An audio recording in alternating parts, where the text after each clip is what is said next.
Welcome to my education tutorial channel. आज हम देखिए यहाँ पे लेकर आए हैं आप सबके लिए श्लेष अलंकार, जो कि काफ़ी बच्चों को इस पर संदेह होता है कि कैसे मैम हम इसे पहचानेंगे श्लेष अलंकार है कि नहीं है। अक्सर जो हमारा ये पेपर आते हैं ये सब कंपटीशन में पूछे जाते हैं अलंकार, और उस पर क्या होता है सिर्फ हमें उदाहरण दिए रहते हैं जिससे हम ये नहीं पता कर पाती हैं कि ये हमारा श्लेष अलंकार है या कौन सा अलंकार है। तो यहाँ पर हम डिस्कस करने वाले हैं श्लेष अलंकार के बारे में। इसके प्रीवियस वीडियो में हम अनुप्रास अलंकार, यमक अलंकार इत्यादि के बारे में वहाँ पे डिस्कस कर चुके हैं। आने वाली वीडियो में हम इसके आगे बताएंगे। तो आइए हम स्टार्ट करते हैं। इसके पहले आप हमारे प्रीवियस वीडियो देख के ही आप इस वीडियो को देखिए, क्योंकि वहाँ पे अच्छे से आपको मैंने समझाया इसके पहले वाले में। तो ये हमारा सिर्फ एग्जाम्पल और कुछ इसका श्लेष अलंकार का डिफिनीसन होगा। तो स्टार्ट करते हैं। सबसे पहले हम आपको यहाँ पे परिभाषा दिए हैं। क्या है ये हमारा परिभाषा है। यहाँ पे हम कलर चेंज कर दे रहे हैं क्योंकि सेम हो जाने के नाते ये हम मालूम नहीं चल पा रहा है। ये हमारा क्या है, यहाँ पे परिभाषा है। अब देखिए परिभाषा क्या है, जिसे वाक्य पंक्ति में प्रयुक्त किसी एक ही शब्द के एक से अधिक अर्थ हो। इसका मतलब है आपको यहाँ पे आपको कोई शब्द दिया रहेगा, उस शब्द में क्या होगा, पहले तो वाक्य आएगा, वाक्य में आप शब्द ढूंढेंगे। तो कह रहा है यहाँ पे कि शब्द के एक से अधिक अर्थ हो और वहाँ श्लेष अलंकार होता है। सॉरी, यहाँ पे देखिए कुछ और लिखना था। यहाँ पे ये होगा कि जिस वाक्य के पंक्ति में एक ही शब्द हो लेकिन जो उसके अर्थ हो वो एक से अधिक अर्थ निकलते हैं उसके, तो वहाँ पे जो अलंकार होगा वो हमारा क्या होगा, श्लेष अलंकार होगा। यहाँ पे आपको हम उदाहरण से बताएंगे क्योंकि उदाहरण से आपको और अच्छे से समझ में आ जाएगा। तो आइए स्टार्ट करते हैं। देखिए यहाँ पे हम पहला उदाहरण लिए हैं। पहला उदाहरण हमारा ये क्या है, रहीमन।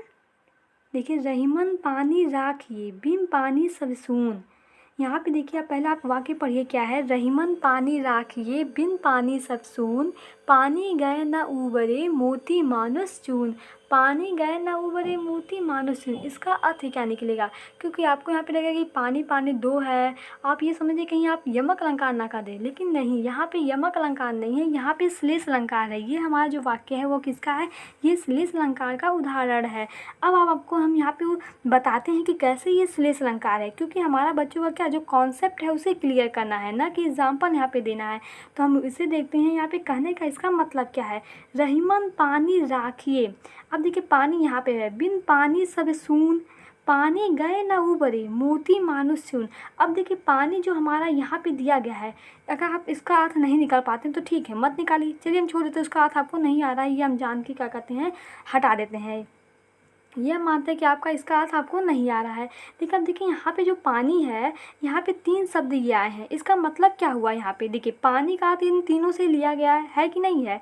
देखिए यहाँ पानी का अर्थ तीनों से लिया गया है।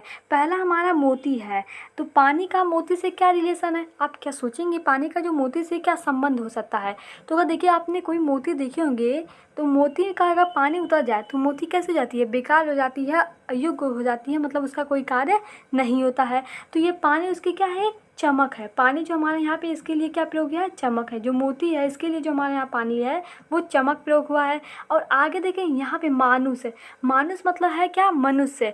अगर मनुष्य की पानी क्या होती है, मनुष्य का पानी उसका इज्जत होता है, अगर वो उतर जाए तो उसके लिए वो बेकार हो जाता है।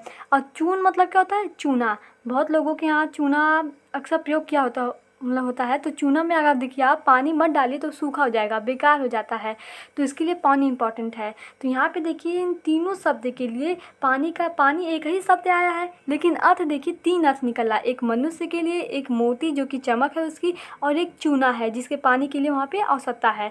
तो पानी और मनुष्य की इज्जत और चमक, ये तीनों देखिए अलग अलग है, लेकिन तात्पर्य जो यहाँ पे लिया गया है वो पानी से ही लिया गया है। अतः हम आपको डिफिनीशन में बताए थे, परिभाषा में इसका यही बताए थे कि एक ही शब्द आए लेकिन उसके जो अर्थ हैं वो अलग अलग निकले।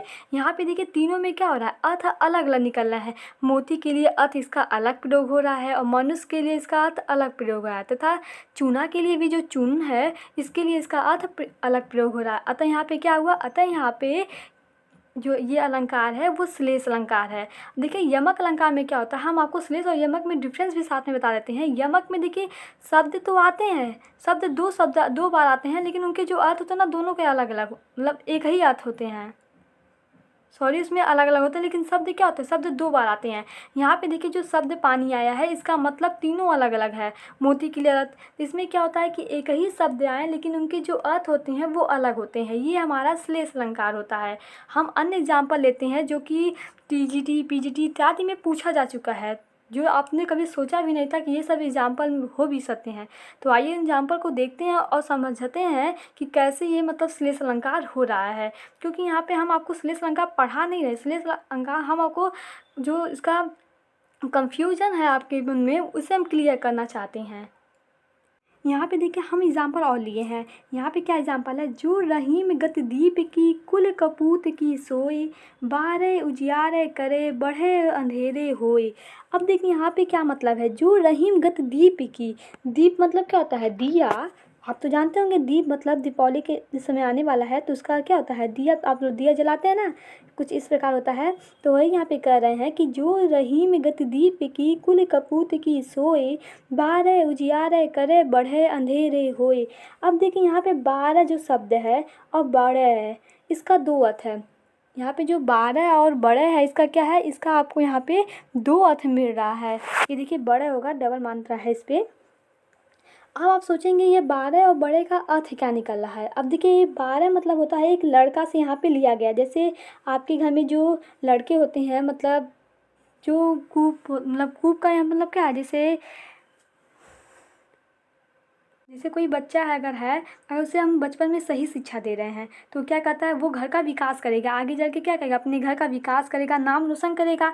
तो देखिए यहाँ पे कहता है कि अगर जो बच्चा मतलब है आपके परिवार का कुल है वो उजियार, आगे चल के क्या करता है, आपके घर के लिए उजाला के रूप में एक आगे बढ़ता है। और बड़े अंधेरे हुए, और यहाँ पे बड़े का अर्थ क्या है, यहाँ पे अगर दीपक मतलब है तो उसका वो बाती होती है उसे बढ़ाते जाए तो क्या होता है, एक समय आएगा बुझ जाएगा और क्या हो जाएगा, वो अंधेरा वहाँ पे छा जाएगा।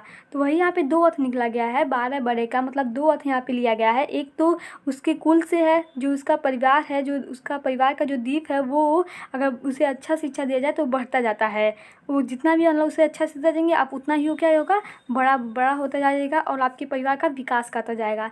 लेकिन यहाँ पे बड़े अंधेरा होएगा, इसका मतलब क्या हुआ, यहाँ पे लिया गया है दीप से। जो दीप होता है उसकी जो बाती होती है उसे हम बढ़ाते जाते हैं, इस समय ऐसा आएगा वो खत्म हो जाएगा और उसकी बाती क्या हो जाएगी, बंद हो जाएगी, इससे पूरा अंधेरा हो जाएगा। तो यहाँ पे दोनों का मतलब आपको अच्छे से यहाँ पे समझ आया। अतः यहाँ पे क्या हुआ, श्लेष अलंकार हुआ, क्योंकि यहाँ पे क्या है, एक ही शब्द के दो अलग अलग अर्थ निकल रहे हैं। क्योंकि कुल कपूत दीप, यहाँ पे देखिए इसका क्या हो रहा है, कुल अलग अलग अर्थ यहाँ पे निकल रहे हैं। अब यहाँ पे हम अगला एग्जाम्पल लेते हैं, जो यहाँ पे दूसरा एग्जाम्पल हम लिए हैं, चरण धरत चिंता करत। क्या है, चरण धरत चिंता करत चितवन चारु चोर, सुबरन को खोजत फिरत या ढूंढत फिरत कवि वैचारी चोर। अब आप देखिए जैसे हम वहाँ पे पानी का अर्थ समझाए थे वैसे ही आपको यहाँ पे अगर इसका अर्थ आपको नहीं समझ में आता है तो छोड़ दीजिए, हमसे इससे कोई मतलब ही नहीं है। हम इस लाइन को बस अगर देखिए, जो सेकंड लाइन है इसका, दूसरा लाइन है, यहाँ पे देखिए तीन शब्द हैं, कौन कौन है, कवि है, एक दूसरा है व्यभिचारी है और तीसरा क्या है, चोर। अर्थात इन तीन शब्द हैं तो इनका अर्थ क्या है, इनका मतलब क्या है। अब देखिए जो सुवर्ण है इसके अलग अलग तीन अर्थ निकलेंगे। एक अर्थ देखिए सुवर्ण का अर्थ कवि से रिलेटेड होगा, व्यभिचारी से भी रिलेटेड होगा और यहाँ पे चोर से भी रिलेटेड होगा। तो यहाँ पे देखा जाए कि इसका मतलब क्या निकल रहा है। देखिए सुवर्ण मतलब कवि के लिए क्या होगा, कवि क्या चाहेगा, कवि का मतलब ये है कि वो अच्छे शब्द चाहेंगे, उसे कवि मतलब कवि होगा तो लिखेगा, कुछ लिखेगा ना वो, तो कवि के लिए यहाँ पे क्या होगा, उसके मन में अच्छे शब्द आए तो उसके लिए यहाँ पे सुवर्ण प्रयोग हुआ है। लेकिन व्यभिचारी, जो व्यभिचारी हैं उनके लिए यहाँ पे क्या है, सुवर्ण, सुवर्ण उनके लिए क्या होगा, कन्या, सुंदर कन्या। जिससे जो व्यभिचारी होंगे वो क्या करेंगे, सुंदर कन्या की खोज में रहेंगे, और जो कवि होंगे वो किसके खोज में रहेंगे, वो हमेशा एक सुंदर शब्द की खोज करेंगे। किसका शब्द खोज करेंगे, सुंदर शब्द की खोज वो हमेशा करेंगे। और चोर क्या खोज करेगा, मतलब चोर किस चीज़ की, मतलब कौन चीज़ ऐसा है जो चोर ढूंढेगा, तो चोर क्या करेगा, चोरी करने के लिए सोना ही तो उसे चाहिए। तो यहाँ पे देखिए तीन अर्थ निकले हैं, एक कवि के लिए अच्छे शब्द हैं, व्यभिचारी के लिए सुंदर कन्या होगी और चोर के लिए क्या है, सोना है। तो सुवर्ण का क्या अर्थ हुआ, यहाँ पे तीन अर्थ हुआ। अतः हम कह सकते हैं यहाँ पे श्लेष अलंकार है। क्या है, यहाँ पे श्लेष अलंकार है, एक ही शब्द के हमारे यहाँ पे तीन अर्थ प्राप्त हो रहे हैं। तो ये हमारा क्या हुआ, श्लेष अलंकार हुआ। अब यहाँ पे देखिए इसी प्रकार हम और यहाँ पे लिए हैं शब्द, क्या है, रावण सिर सरोजन चारी।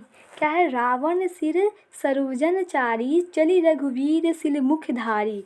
अब यहाँ पे सोचेंगे ये कौन सा अलंकार है। देखिए ये सब जो एग्जाम्पल है ये आपने कभी सोचा भी नहीं होगा कि ये सब एग्जाम्पल है, क्योंकि ये सब जो हाई लेवल के एग्जाम्पल हम यहाँ पे लिए गए हैं जो पूछे जाते हैं, जैसे टीजीटी हुआ, पीजीटी हुआ, इस सब में ये सब क्वेश्चन पूछे जाते हैं।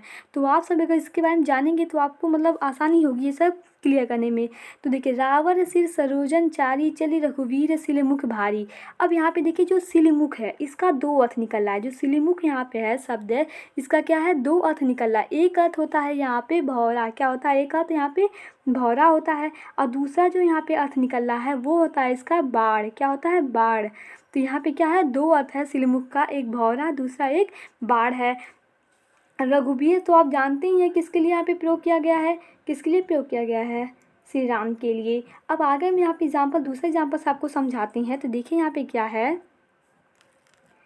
अजो तरियोना ही रहियो श्रुति सेवत अरंग, क्या है, अजो तरियोना ही रहियो श्रुति सेवत एक रंग, ना के बास बेसरी लगो बसी मुकुटन के संग। अब यहाँ पे देखिए आप सोचेंगे ये कौन सा अलंकार है, हम लोग कभी से पढ़ा ही नहीं था। तो हम स्टार्ट करते हैं। देखिए जो यहाँ पे आपका तरियोना शब्द है इसका क्या अर्थ निकल रहा है, यहाँ पे इसका तरियोना का दो अर्थ निकल रहा है। भले यहाँ पे एक ही शब्द है लेकिन इसके अर्थ क्या हो रहे हैं, दो अर्थ निकल रहे हैं। तो वही श्लेष अलंकार होता है। तो तरियोना का यहाँ पे जो अर्थ है वो है, दो अर्थ निकल रहे हैं, एक है कान का आभूषण और दूसरा है तर जाना, अर्थात उद्धार हो जाना, क्या हो जाना, उद्धार हो जाना। और एक क्या है, कान का आभूषण। अब यहाँ पे अगर अर्थ यहाँ पे देखा जाए, देखिए अजो तरियोना ही रहियो श्रुति सेवत अरंग, ना के बास बेसरी लगो बस मुकुंदन के संग। देखिए कान में अगर पहनने वाला देखा जाए, जो कान में आप लड़कियां जो होती हैं वो कान में पहनती हैं ना, उनका अगर ये कान है तो यहाँ पे वो बाली पहनती हैं, पहनती कि नहीं है। लेकिन क्या इस बाली का कोई मतलब होता है उनका, नहीं। लेकिन जो नाक में पहनने वाला होता है, नाक में जो वो पहनती हैं, उनका ये का नाक है तो यहाँ पे जो वो पहनती हैं तो उसका अर्थ है। अर्थात देखिए अगर आपसे मतलब आपका नाक कट जाए, मतलब आपकी नाक मुझसे मतलब क्या है, अगर आपका नाक कट जाए तो क्या है, आपका सम्मान खत्म हो गया, यही ना तात्पर्य लेंगे। तो वही यहाँ पे कहा गया है कि तरियोना का क्या है कि कान का आभूषण, और एक है यहाँ पे उद्धार हो जाना, अर्थात कान का आभूषण देखा जाए और नाक का आभूषण। तो कान का जो आभूषण है उसका कोई महत्व नहीं है, उसका क्या है, कोई महत्व वहाँ पे नहीं है। लेकिन नाक का आभूषण जो नाक में आप पहने हैं उसका वहाँ पे महत्व है। तो वही यहाँ से रिलेटेड है। अतः तरोना का अर्थ यहाँ पे दो निकला था, यहाँ पे क्या हुआ, श्लेष अलंकार हुआ। आई होप आपको जो भी हम समझाएं वो आपको यहाँ पे समझ में आया होगा। तो आपसे बस एक ही निवेदन है कि हमारा जो चैनल है एजुकेशन ट्यूटोरियल चैनल, आप लाइक कीजिए और शेयर कीजिए। इससे क्या होगा कि आने वाला जो वीडियो होगा, अगर आप लाइक और सब्सक्राइब किए होंगे तो आपको वहाँ पे नोटिफिकेशन मिल जाएगा, क्योंकि हम इसके आने वाले वीडियो में और अच्छे से उपमेय अलंकार, उपमान अलंकार, ये सब के बारे में यहाँ पे बताने वाले हैं। तो thank you watching my this video.